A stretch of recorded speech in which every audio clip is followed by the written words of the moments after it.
लक्ष्मी माता की रहस्यमयी कथा। एक भक्त और माँ लक्ष्मी की अद्भुत रोमांचक और सत्संग से भरी कहानी। बहुत समय पहले की बात है।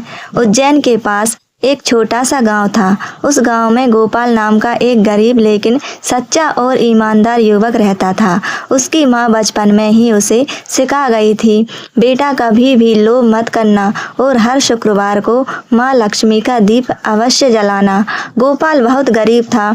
उसके घर में टूटी हुई छत, मिट्टी की दीवारें और फूटी हुई चारपाई थी। कई बार तो उसे आधा पेट खाना खाकर सोना पड़ता था। गांव के लोग उसका मजाक उड़ाते थे।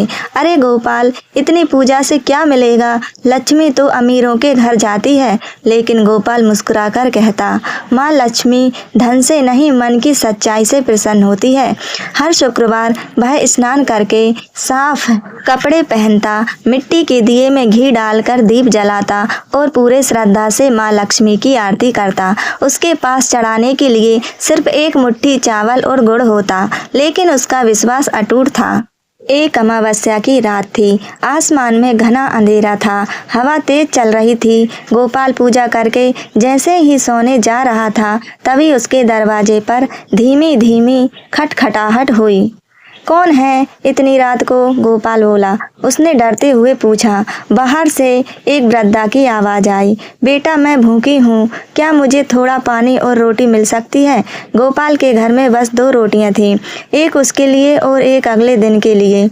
उसने बिना सोचे दोनों रोटियां वृद्धा को दे दी और खुद पानी पीकर सो गया। वृद्धा ने जाते जाते कहा, बेटा तेरे घर का अंधेरा अब ज्यादा दिन नहीं रहेगा। गोपाल को यह बात अजीब लगी, लेकिन उसने ध्यान नहीं दिया। अगली सुबह का चमत्कार कुछ इस प्रकार हुआ। सुबह जब गोपाल उठा तो उसने देखा कि उसके आंगन में सुनहरी रोशनी फैली हुई है। मिट्टी का घर चमक रहा था। टूटी छत ठीक हो चुकी थी। कोने में अनाज के बोरे रखे थे। गोपाल घबरा गया। तभी उसे वही वृद्धा दिखी, लेकिन अब वह वृद्धा नहीं थी। वह दिव्य आभा से चमक रही थी। कमल के आसन पर विराजमान थी। चारों ओर सोने की वर्षा हो रही थी। गोपाल समझ गया, यह कोई साधारण स्त्री नहीं, स्वयं माँ लक्ष्मी थी। वह उनके चरणों में गिर पड़ा। माँ आपने मुझे दर्शन दिए। माँ मुस्कुराई। गोपाल, कल रात मैंने तेरी परीक्षा ली थी। तूने अपने हिस्से की रोटी भी मुझे दे दी। तूने लोभ नहीं किया। मैं तेरी सच्ची भक्ति से प्रसन्न हूँ। लेकिन कहानी यहीं खत्म नहीं होती है। माँ लक्ष्मी ने कहा, धन मिलना आसान है, लेकिन उसे संभालना कठिन है। यदि तेरे मन में कभी अहंकार आया तो यह सब समाप्त हो जाएगा। कुछ ही दिनों में गोपाल का जीवन बदल गया। वह गांव का सबसे संपन्न व्यक्ति बन गया। लेकिन उसने अपने धन का उपयोग गरीबों की सहायता में किया। उसने मंदिर बनवाया, कुआं खुदवाया और भूखों को भोजन करवाया। गांव के वही लोग जो उसका मजाक उड़ाते थे, अब उसकी प्रशंसा करने लगे। एक दिन गांव का एक धनी व्यापारी जो गोपाल से जलता था, उसके पास आया। उसने कहा, गोपाल, सुना है लक्ष्मी तुझ पर प्रसन्न है, मुझे भी वह उपाय बता जिससे धन बरसे। गोपाल ने कहा, भक्ति और सच्चाई। किन व्यापारी ने सोचा, यह झूठ बोल रहा है। उसने एक योजना बनाई। अगले शुक्रवार वह खुद को गरीब बनाकर गोपाल के घर आया और सहायता मांगी। गोपाल ने उसे पहचान लिया, लेकिन कुछ नहीं कहा। उसने उसे भोजन कराया और सम्मान दिया। रात को व्यापारी के घर अचानक आग लग गई। उसका सारा धन जलकर राख हो गया। घबरा कर वह गोपाल के पास आया और बोला, मुझे बचा लो।